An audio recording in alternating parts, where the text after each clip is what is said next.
വല്യമ്മ വായിച്ചിരുന്ന സാധനമാണ്. ഓക്കെ, ഇത് തെറ്റാണോ ശരിയാണോ? ഞങ്ങളതാ പറയുന്നത്. അതിൽ മറുപടി അത് തെറ്റാണ്. അതെ, അതിന് മറുപടിയാ പറയുന്നത്. ഇത് ഇറക്കിയത് അഷ്റഫി ബുക്ക് സെന്റർ തിരുവനന്തപുരം ഒരു സ്വകാര്യ കമ്പനിയാണ്, സുന്നികളുടെ സ്ഥാപനമല്ല. ഞാൻ നേരത്തെ പറഞ്ഞല്ലോ, അല്ലല്ല സുന്നികളുടെ നിങ്ങൾ ഇടപെടരുത്. നമ്മൾ പറയുമ്പോൾ ശ്രദ്ധിക്കണം. ഞങ്ങൾ പറയുന്നത് സ്വകാര്യ കമ്പനികൾ ഇറക്കിയിട്ടുള്ളതാണ്. അതിൽ എന്തൊക്കെയാണ്, ഞാൻ പറയുന്നത് ശ്രദ്ധിക്കണം, അതിലെന്തൊക്കെയാണ് അതിൽ അവർ ഉൾപ്പെടുത്തിയിട്ടുള്ളത് എന്ന കാര്യം പരിശോധിക്കാതെ പറയാൻ പറ്റുകയില്ല. അതേ അവസരത്തിൽ നമ്മൾ സാധാരണഗതിയിൽ ഓതാറുള്ളതും സുന്നികൾ തന്നെ ഇറക്കിയിട്ടുള്ളതുമായ ഞാൻ പറയുന്നത് നിങ്ങൾ ശ്രദ്ധിക്കണില്ല.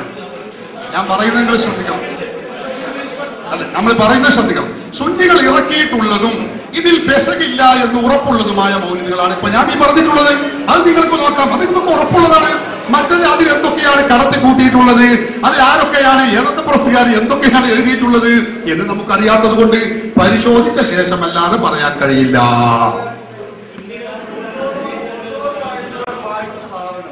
ഇത് ശരിയാണോ തെറ്റാണോ? അതായത് കീറിക്കളയാൻ പാടില്ല, ഒരിക്കലും കീറിക്കളയാൻ പാടില്ല. കാരണം അതിൽ നമ്മൾ ഈ പറഞ്ഞ മൗലിദുകളുണ്ടല്ലോ. ഇത് എന്റെ വളരെ വ്യക്തിപരമായ കാര്യം. അതെ, മുസ്ലിം ഐക്യവേദിയോടോ അല്ല, അതിന് പറഞ്ഞു രണ്ട് കൂട്ടത്തിലൊരു ഉത്തരം തന്നെ. ഞങ്ങൾ പറയുന്നു എന്റെ വല്യമ്മ വായിച്ച സാധനം തെറ്റാണോ ശരിയാണോ ആ പറഞ്ഞ മൗലിദ് കീറിക്കളയാൻ പാടില്ല. മൗലിദുകൾ നമ്മൾ ഈ പറഞ്ഞിട്ടുള്ള ഉദ്ധരിച്ചിട്ടുള്ള മൗലിദുകൾ പൂർണ്ണമായും ശരിയാണ്. അല്ലാത്ത മൗലിദുകൾ നമ്മൾ സാധാരണ വീടുകളിൽ ഉപയോഗിക്കാറുള്ളതോ ഓതാറുള്ളതോ അല്ല. അത് പരിശോധിച്ചതിന് ശേഷമേ അതിൽ വല്ലതും കടത്തിക്കൂട്ടിയിട്ടുണ്ടോ എന്ന് ഉറപ്പുവരുത്താൻ പറ്റുള്ളൂ. മറ്റൊന്ന്, വല്യമ്മ ഓതിയതാണെന്ന് പറഞ്ഞു, വല്യമ്മ അതിലുള്ള മുഴുവനും കൂടി ഓതിയിട്ടുണ്ടോ എന്ന് നമുക്കറിയുകയുമില്ല. മനസ്സിലായോ? കാരണം ഞാൻ ഉദാഹരണം പറയാം. മക്കൂസ് അതിലുള്ള ഒരു മൗലിദാണ് ജാല മുഹമ്മദ് മൗലിദ്.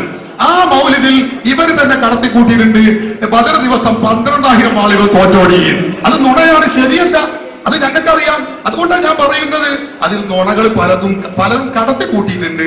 അത് പരിശോധിച്ചിട്ടേ പറയാൻ പറ്റുള്ളൂ. വല്യമാനെ കുറ്റപ്പെടുത്തുന്നതില്ല. വല്യമ്മ നല്ല ശുദ്ധഗതിക്കാരിയാണ്, സുന്നിയാണെന്ന് ഉറപ്പാണ്. കാരണം മൗലിദ് നോക്കുന്നവരാണെന്നോ അത് ശുർക്കും കുഫറുമാണ് അപ്പുറത്തുള്ളവർ പറയുന്നത്. അതുകൊണ്ട് വല്യമാനെ ചീത്ത പറയേണ്ടതില്ല, വല്യമോദ്യ മൗലിദിനെ കുറ്റപ്പെടുത്തേണ്ടതില്ല. അതൊക്കെ വളരെ നല്ലത് തന്നെയാണ്. പക്ഷെ നമുക്ക് വാദപ്രതിവാദം ചെയ്യണമെങ്കിൽ അതിൽ നമ്മൾ അംഗീകരിക്കുന്ന എണ്ണിപ്പറഞ്ഞ മൗലിദുണ്ടല്ലോ, സുന്നികൾ ഇറക്കിയ മൗലിദ് കിതാബാണ്. ഇതിലുള്ളത് പൂർണ്ണമായി ഞങ്ങൾ അംഗീകരിക്കുന്നു. വാദപ്രതിവാദം ചെയ്യാം. ഇതിലുള്ള മൗലിദുകൾ റെഡിയാണ്, ഞങ്ങൾ റെഡിയാണ്. പിന്നെ അതിൽ വേറെ പല മൗലിദുണ്ട്. അതിൽ ആരൊക്കെയാണ് കടത്തിക്കൂട്ടിയുള്ളതെന്ന് പരിശോധിച്ച ശേഷമേ വിധി എഴുതാവൂ. അതാണ് ഞങ്ങൾക്ക് അതേക്കുറിച്ച് പറയുന്നത്. ഇതാണ് സ്ഥിതി. നേരിട്ട് ചോദ്യമാണ് ചെന്നപ്പോ മൂപ്പർ പറയണം, അത് പരിശോധിച്ചിട്ടേ പറ്റുള്ളൂ. ഇത്രയും കാലം എന്തെങ്ങൾക്ക് പണി? ഇത്രയും കാലം ഈ മൗലിദിനും വേണ്ടി പ്രസംഗിച്ച് നടന്നിട്ട് എന്തായിരുന്നു നിങ്ങൾക്ക് പണി? അതെ, നേരിട്ട് മുഖാമുഖം ഇരുന്നപ്പോ നിങ്ങളുടെ അടവ് നടക്കൂലെന്ന് മനസ്സിലായപ്പോ ഒഴിഞ്ഞു മാറുകയാണ്. അത് എല്ലാവർക്കും മനസ്സിലാകുന്നുണ്ട്. അതുകൊണ്ട് അലവി സഖാഫി ആവർത്തിക്കുന്നു, നിങ്ങൾക്കിനി ആ ഏർപ്പാട് നിർത്താം. മൗലിദ് പാരായണവുമായി ബന്ധപ്പെട്ട് അതിന് ന്യായീകരിച്ചുകൊണ്ട് പ്രസംഗിക്കുന്ന നിങ്ങൾക്ക് നിർത്താൻ സമയം അതിക്രമിച്ചിരിക്കുന്നു. പിന്നെ അടുത്ത ചോദ്യം വന്നു. ചോദ്യം എന്താ? അടുത്ത ചോദ്യം, അല്ല മുസ്ലിയാരെ തെറ്റാണെന്ന് ഇപ്പൊ നിങ്ങൾ പറഞ്ഞു. തെറ്റാന്ന് പറഞ്ഞപ്പോ ഞാൻ എന്റെ വെല്ലിമ്മ ചൊല്ലിന്ന് ചോദിച്ചപ്പോ സ്വാഭാവികമായിട്ട് ഇയാളെന്ത് പറയണം? അത് കീറിയിടണോ? കീറിയിടണ്ടേ? കീറിയിടണ്ട, നല്ല തൊയിലുണ്ട്. അത് മാത്രം നിർത്തി ബാക്കി ഒഴിവാക്കാൻ പറ്റുമോ? പറയണ്ടേ? പറയില്ല. കാരണം രണ്ടു പറഞ്ഞാലും കുടുങ്ങും, അല്ലെങ്കിൽ തന്നെ കുടുങ്ങിക്കണ്. കുടുക്കിന്റെ മേലെ കുടുക്ക് ഒഴിവാക്കാനാവും. ഏതായിരുന്നാലും ആ നില കുടിഞ്ഞു മാറാൻ ശ്രമിക്കുന്നു. അടുത്തൊരു ചോദ്യം എന്തായിരുന്നു? അപ്പുസ്താദെ, മുമ്പ് ചൊല്ലിയ കുറെ ആൾക്കാരുണ്ടല്ലോ, ഇത് തെറ്റാന്ന് നിങ്ങൾ പറഞ്ഞേ. ആ തെറ്റായ സംഗതി അത് ചൊല്ലി മരിച്ചുപോയ ആൾക്കാരുടെ ഓല സ്ഥിതി എന്താ? കേട്ടോളൂ. വായിച്ചു 90 വയസ്സായതിന്റെ വല്യമ്മ ഇതുവരെയും വായിച്ചു. ഇതിന്റെ മുമ്പ് ഈ മരിച്ചുപോയ ആൾക്കാർ ഇത് വായിച്ചിരുന്ന ആൾക്കാർ മരിച്ചു പോയിട്ടുണ്ടാവും. അവരിത് ഓതിയിട്ടുണ്ടാവും. അപ്പോ ഇത് അവർ ഓതിയത് തെറ്റാണോ? തെറ്റല്ലേ? അപ്പൊ ഇതില് എഴുതിയത് തെറ്റാണ് നിങ്ങൾ പറയുന്നുള്ളൂ. ഇതിലിപ്പോ തെറ്റ് അല്ല. ഒരു മിനിറ്റ്. ഓക്കെ മനസ്സിലായി. ഇപ്പൊ ഓക്കെ, അത് ശരിയാണ്. നിങ്ങൾ പറഞ്ഞത് ശരിയാണ്. ഇല്ല, ഇത് മുസ്ലിം ഐക്യവേദിയുടെ ചോദ്യമല്ല. ഇത് എന്റെ വ്യക്തിപരമായ ചോദ്യമാണ്. ഇതിന് ഇപ്പൊ അവിടുന്ന് ഇതൊന്ന് ഒരു ചൊല്ലിയിട്ട് നിങ്ങൾ പറഞ്ഞു തെറ്റാണ് അല്ലേ? ഇതിന്നൊരു ഒരു ഉദാഹരണം പറഞ്ഞിട്ടില്ല.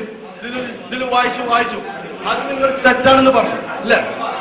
അത് വായിച്ച തെറ്റായി കഴിഞ്ഞാൽ ഈ മരിച്ചു പോയാൽ അതിന് കുറ്റമുണ്ടോ? കുറ്റമുണ്ട്. അതറിയില്ലെങ്കിൽ ഇത് ഇനിയും വായിക്കാൻ പോകണം. ഇപ്പൊ വീട്ടിൽ കൊണ്ടുപോയി വെച്ചാൽ ഇനിയും വായിക്കും. അങ്ങനെയാണ്.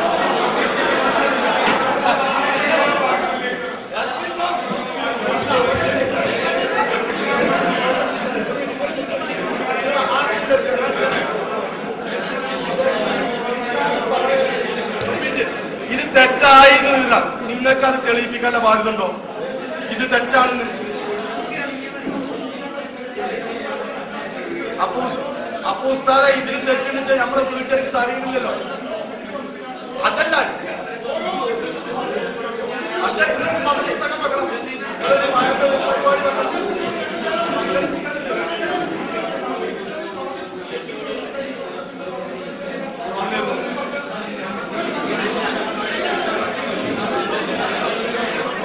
ഇല്ലേ ഒരു മിനിറ്റ്.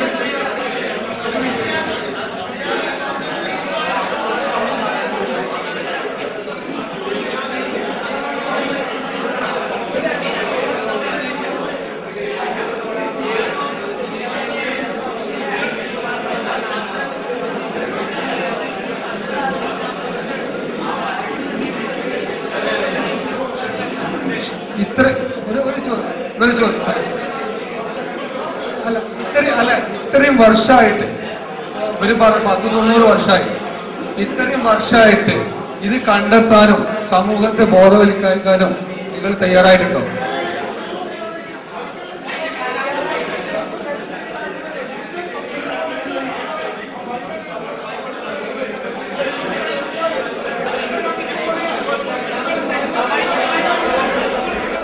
അപ്പോ ഇതാണ് സ്ഥിതി. ഇത്രയും കാലമായിട്ട് മൂപ്പര് പറയും തെറ്റുണ്ട് വലതും തെറ്റുണ്ട്.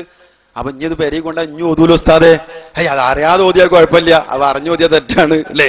അപ്പൊ അടുത്ത ചോദ്യം, അല്ലെന്ന് ഇത്രയും കാലമായിട്ട് നിങ്ങളൊന്നും വിജയസ്ഥിതി പറഞ്ഞു കൊടുക്കണ്ടേ? അതാണ് ചോദിച്ചു. നിങ്ങൾക്ക് എന്തേലും ഇവിടെ പണി? നിങ്ങൾക്ക് എന്തായിരുന്നു ഇവിടെ പണി? നിങ്ങൾക്കറിയില്ലേ, നിങ്ങളെ ബഹുമാനിച്ചിട്ട് നിങ്ങളെ ആദരിച്ചിട്ട് ഈ സമൂഹം നിങ്ങൾക്ക് ഉപ്പും ചോറും തന്നു. അത് തിന്നിട്ടാണ് നിങ്ങൾ വളർന്നത്. അങ്ങനെയാണ് നിങ്ങൾ ഓതിപ്പടിച്ചത്. വ്യക്തിപരമായി ആക്ഷേപിക്കല്ല. അങ്ങനെ സമൂഹം നിങ്ങൾ സ്നേഹിച്ചിട്ടാണ് നിങ്ങൾ ഈ കോലത്തിലായത്. എങ്കിൽ നിങ്ങളെ പോറ്റി വളർത്തിയ ഈ സമൂഹത്തോട് ബാധ്യതയില്ലേ നിങ്ങൾക്ക്? ഈ സമൂഹം ചൊല്ലിക്കൊണ്ടിരിക്കുന്ന പുണ്യമാനുകരിൽ ചൊല്ലിക്കൊണ്ടിരിക്കുന്ന മൗലിദിൽ കള്ളക്കഥകളുണ്ട് സമൂഹമേ എന്ന് ഒന്ന് പറഞ്ഞു കൊടുത്തുകൂടായിരുന്നോ? നേരത്തെ പറഞ്ഞു കൊടുത്തുകൂടായിരുന്നോ? ബാധ്യത നിങ്ങൾക്കില്ലേ? അതേ, ഐക്യവേദിയിലെ പ്രവർത്തകന്റെ മനസ്സിൽ തട്ടിയ ചോദ്യം, ഉസ്താദെ ഇത്രയും കാലമായിട്ട് ഇതൊന്ന് വേർതിരിച്ച് മനസ്സിലാക്കി കൊടുക്കാൻ എന്ത് ചെയ്തു നിങ്ങള്?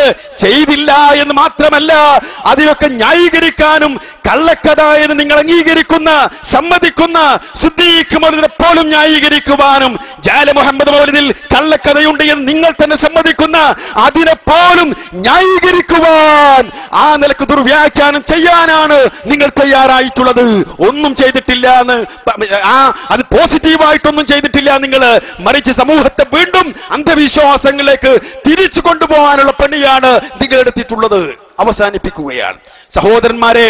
ഇങ്ങനെയൊക്കെ ആയ സ്ഥിതിക്ക് ആ ചർച്ചക്കിടയിൽ നമ്മുടെ ഐക്യവേദിയിലെ ഒരു സഹോദരൻ പറഞ്ഞു, നമുക്കിപ്പോ മനസ്സിലായോടത്തുള്ള സംഗതി ഇതാണ് എന്ന് പറഞ്ഞ് അതിന്റെ ഒരു നതീജ പറയുന്നുണ്ട്.